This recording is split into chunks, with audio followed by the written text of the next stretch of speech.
মেক্সিকোর রাজধানী মেক্সিকো সিটির আকাশ আলোকিত করল একটি উজ্জ্বল বস্তু, যাকে প্রথমে উল্কাপিণ্ড বলে মনে হয়েছিল।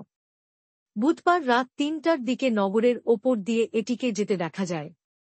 লাতিন আমেরিকার দেশটিতে ফায়ারবলের আলোক বল ছুটে চলা এবং মেক্সিকো সিটির আকাশ আলোর ঝলকানিতে ভরে ওঠার ভিডিও সামাজিক যোগাযোগ মাধ্যমে শেয়ার করার পর অনেকের মনে বিস্ময় জাগিয়েছে।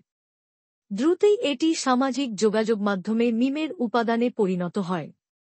ফায়ারবলের ছবির সঙ্গে কার্টুন ও নানা রাজনৈতিক কৌতুক মিলে ইন্টারনেটে রসিকতার বন্যা বয়ে যায়।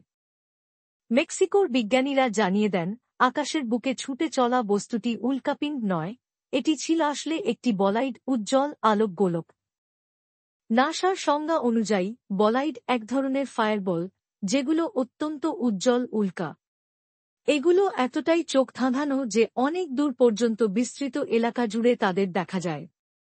ন্যাশনাল অটোনমাস ইউনিভার্সিটি অব মেক্সিকোর মহাকাশ বিজ্ঞানের গবেষক মারিও রদ্রিগেজ বলেন, এটাকে উল্কা বা উল্কার খণ্ডিত অংশ হিসেবে বর্ণনা করা যায়। পৃথিবীতে ধেয়ে আসার সময়ই মেক্সিকোর আকাশে ছুটে চলা উজ্জ্বল উল্কাপিণ্ডগুলোয় আগুন ধরে যায়। মেক্সিকোর বহু মানুষকে চমকে দেওয়া ভিডিওটি নিয়ে গবেষণা করা বিজ্ঞানীদের একজন রদ্রিগেজ।